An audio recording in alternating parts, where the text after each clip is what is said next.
지금 한국 사회가 겪고 있는 정신건강 위기, 사실 정말 심각하잖아요.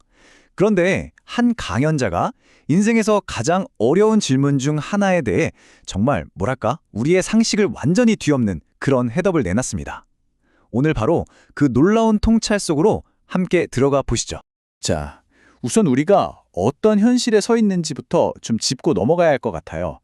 10년이 넘는 시간 동안 한국은 OECD 국가 중에서 압도적인 1위의 자살률을 기록해 왔습니다.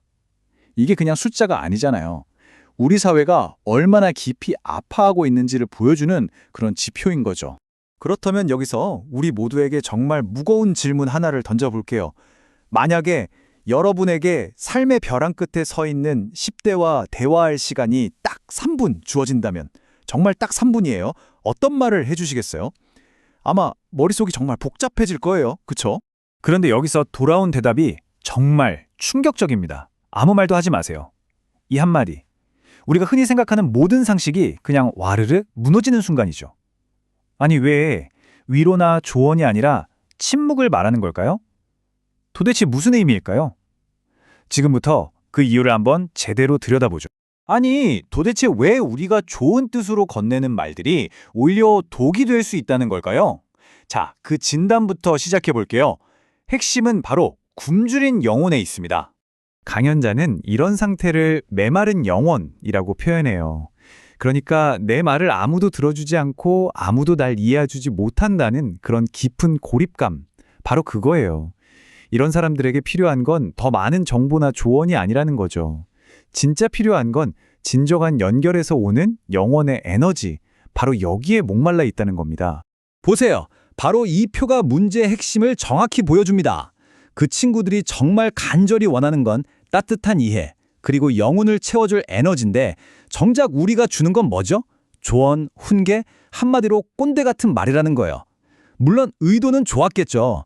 하지만 상대방의 그 텅 빈 마음을 채워주지는 못하는 겁니다. 전혀요. 와, 정말 문제의 본질을 꿰뚫는 한마디 아닙니까? 사람은 몸에 양식이 없어서 죽는 것이 아니다. 영혼이 양식을 찾지 못해 죽는 것이다. 이 위기는 단순히 몸의 문제가 아니라 영혼의 문제라는 걸 아주 명확하게 선언하는 거죠. 자, 그럼 진단이 나왔으니까 처방전이 필요하겠죠? 그 처방은 놀라울 정도로 단순하면서도 동시에 가장 강력합니다. 바로 경청의 힘이에요. 여기서 말하는 듣기는 그냥 수동적으로 귀를 열어두는 게 아니에요. 오히려 가장 적극적인 형태의 치용 활동인 거죠. 그러니까 우리가 해줄 수 있는 가장 사랑이 넘치는 행동은 그들이 마음껏 자기 이야기를 하도록 판을 깔아주는 거예요. 네 안에 있는 모든 걸 말해봐. 나한테 욕을 해도 괜찮으니까 전부 다 쏟아내. 이렇게 말해주면서 어떤 판단도 없이 그냥 그 고통을 다 받아줄 수 있는 안전지대가 되어주는 것. 바로 이게 첫 번째 단계입니다. 근데 여기서 궁금증이 생기죠? 아니, 그냥 듣기만 하는데 어떻게 사람을 살릴 지혜가 나온다는 거지? 말이 되나? 여기서 정말 기가 막힌 비유가 하나 나옵니다. 바로 지혜의 AI 모델이에요. 이게 마치 최첨단 AI야 데이터를 처리하는 거랑 똑같다는 거예요. 자, 보세요. 1단계는 입력입니다. 상대를 가르치려 들지 않고 그 사람의 아픔, 그 이야기를 있는 그대로 싹 다 흡수하는 거예요. 그리고 2단계, 처리. 이렇게 입력된 정보는 내 안에 이미 쌓여있는 삶의 경험과 지식, 강연자는 이걸 질량이라고 표현하는데 이 질량을 통해서 저절로 분석되고 처리되는 거죠. 그리고 마침내 3단계, 출력입니다. 이 모든 과정을 거치고 나면 상대방에게 바로 지금, 이 순간에 꼭 필요한 단 하나의 지혜로운 말이 딱 하고 튀어나온다는 겁니다. 신기하죠? 바로 이겁니다. 이게 핵심입니다. 미리 머릿속으로 준비해간 그런 조언이 아니라 깊은 경청을 통해서 비로소 태어난 그 몇 마디 말의 가치. 강연자는 이렇게 말합니다. 그 말들은 금이나 다이아몬드보다 훨씬 귀하고 그게 바로 생명을 살리는 에너지라고요. 자, 그럼 이 놀라운 방법을 한 사람과 한 사람의 관계를 넘어서 우리 사회 전체로 한번 확장시켜보면 어떨까요? 강연자는 바로 이 지점에서 우리 사회에 완전히 새로운 역할이 필요하다고 제안합니다. 그게 바로 사회 부모입니다. 사회 부모라. 이게 대체 뭘까요? 쉽게 말해서 내 자식, 내 제자라는 그런 개인적인 욕심이나 관계에서 벗어나서 이 사회의 모든 청년들 그리고 아파하는 모든 사람들을 위해서 기꺼이 자신의 귀와 마음을 열어주는 사람을 말하는 거예요. 가장 중요한 키워드는 바로 사심 없음입니다. 이 표를 한번 보세요. 그 차이가 아주 명확하게 보입니다. 보통 부모님이나 스승님들은 네가 잘 됐으면 좋겠다는 어찌 보면 자신의 욕심이 투영된 마음으로 가르치고 바로잡으려고 하죠. 하지만 사회부모는 달라요. 어떤 사심도 없이 봉사하겠다는 마음으로 가르치기 전에 먼저 듣고 이해하려고 하는 거죠. 동기 자체가 다른 겁니다. 이게 너무 어렵게 들리시나요? 아니요. 사실은 굉장히 명확하고 우리가 충분히 실천할 수 있는 약속들입니다. 가르치겠다는 생각을 버리고 그냥 듣는 것. 타인의 고통을 기꺼이 내 안으로 받아들이는 것. 그 경청 속에서 반드시 지혜가 나올 거라고 믿어주는 것.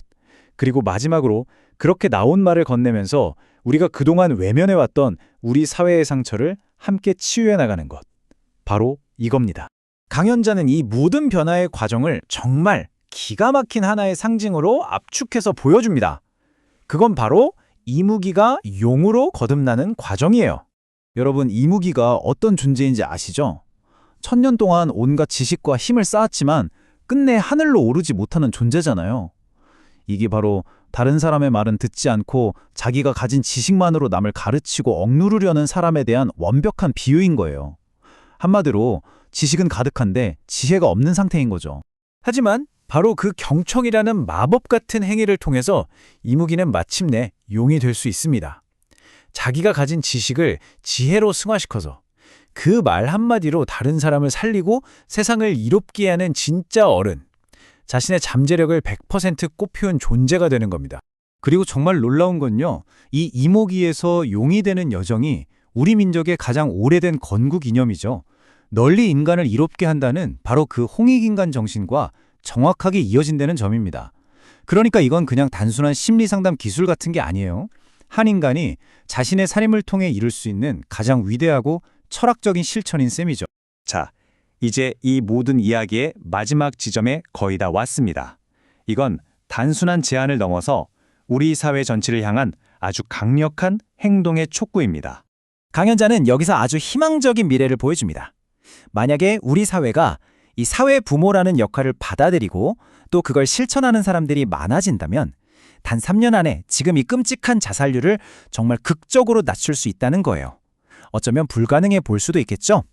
하지만 방법이 눈앞에 있다면 한번 시도해볼 가치는 충분하지 않을까요? 결국 이 책임은 우리 모두에게 있습니다. 사회를 치유하고 한 생명을 살리는 진짜 힘은 더 많이 가르치는 데 있는 게 아니라 더 깊이 듣는 데 있다는 것. 이게 바로 오늘 이야기의 가장 중요한 단 하나의 결론입니다. 자, 이 이야기를 마무리하면서 여러분께 조용한 질문 하나를 던지고 싶습니다. 지금 여러분의 삶 속에서 여러분의 똑똑한 조언이 아니라 그저 내 이야기를 좀 들어달라고 간절히 바라고 있는 사람은 과연 누구인가요?